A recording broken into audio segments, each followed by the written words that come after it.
एक मिनट रुक जाइए भाई भाई भाई भाई हाँ रुको, अभी आखिरी ओवर है, बैठो, मैच खत्म नहीं हुआ। आप हमारी बात को लिख कर रख लीजिए। मैंने उत्तर प्रदेश के चुनाव में भी कहा था, मगर उत्तर प्रदेश के दलित और मुसलमान ने ओवैसी की बात का यकीन नहीं किया। मैंने कहा था कि समाजवादी बीजेपी को नहीं हरा पाएगी, मगर मुसलमानों ने तय किया कि नहीं नहीं हम वोट देंगे। मैं ये कह रहा था कि अब मजलिस को कामयाब करो, अपने 4-5 विधायक को कामयाब करो जो जाकर लड़ेंगे आपके लिए। वक्त ने बता दिया कि मैंने सच बोला था। गुजरात में मैंने कहा था कि बीजेपी को ये कांग्रेस नहीं रोक पाएगी, आप मजलिस के विधायक को कामयाब करो। तो गुजरात के मुसलमानों ने मुझसे आकर कहा कि ओवैसी साहब, किसी ने बेटा कहा, किसी ने भाई कहा, मैं उनकी इज्जत को सलाम करता हूं कि नहीं नहीं हमको बीजेपी को हराना है।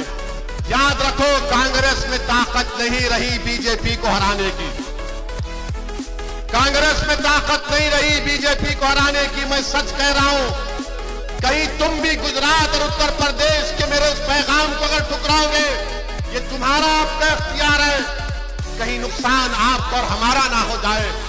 हमको अपनी आवाज को विधानसभा में पहुंचाना है। जब आपके वोटों से आपका लीडर बनकर विधानसभा में जाएगा तो वो लड़ेगा आपके लिए। अगर आप ये समझेंगे कि नहीं नहीं हम 60 साल से कांग्रेस का साथ दे रहे हैं, मत, इस पुरानी आदत को तोड़ना पड़ेगा आपको, इस पुरानी आदत को छोड़ना पड़ेगा आपको। अब एक नई आदत को पैदा करना पड़ेगा, क्योंकि आप और हमारा काम यह कि अपने नेता को पैदा करें, अपने लीडर को पैदा करें। अगर आप उत्तर प्रदेश और गुजरात की तरह तजुर्बा करेंगे तो खुदा ना खास्ता नुकसान हमारा ना हो जाए। मैं भी एक राजनीति के घराने से आता हूं, मैं भी 28 साल से राजनीति में हूं। 2 मर्तबा का विधायक रहा हूं और 4 मर्तबा का सांसद पे कामयाबी अल्लाह ने मुझे अता की। हैदराबाद की आवाम का शुक्रिया। अमीन खान साहब, जरा मेरी बात को सुनो। अगर आपके यहाँ पर लोग हैं, मुझे यकीन है कि आप बिजाए होंगे कि देखो ये भड़काऊ भाषण क्या देता। अब आपको हम भड़काऊ भाषण दे रहे हैं अमीन खान साहब। मैं भी इलेक्शन जीतता हूं। हैदराबाद में हमारे दफ्तर का नाम दारुसलाम है, खुला दफ्तर है, कोई दरवाजे नहीं है, कोई भी आकर मुझसे मिल सकता है, कोई सिक्योरिटी नहीं, कोई रोक टोक नहीं।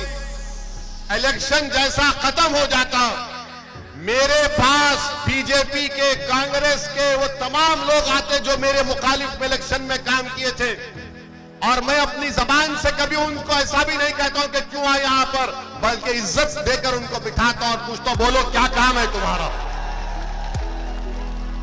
उनका काम करा के हम भी जाते, काम हो ना हो, मगर उनको इज्जत से पेश आते।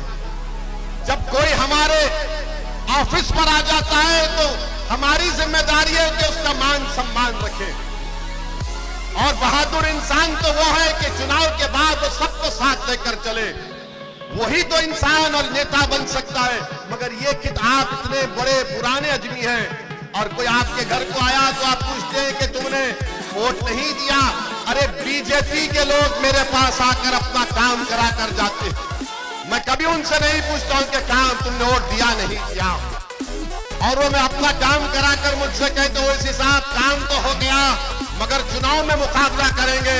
मैंने कहा कि प्यारे तुझे मैं शर्मिंदा होने नहीं दूंगा, फिर हराऊंगा मैदान में। ये दम होना चाहिए, ये एतमाद होना चाहिए।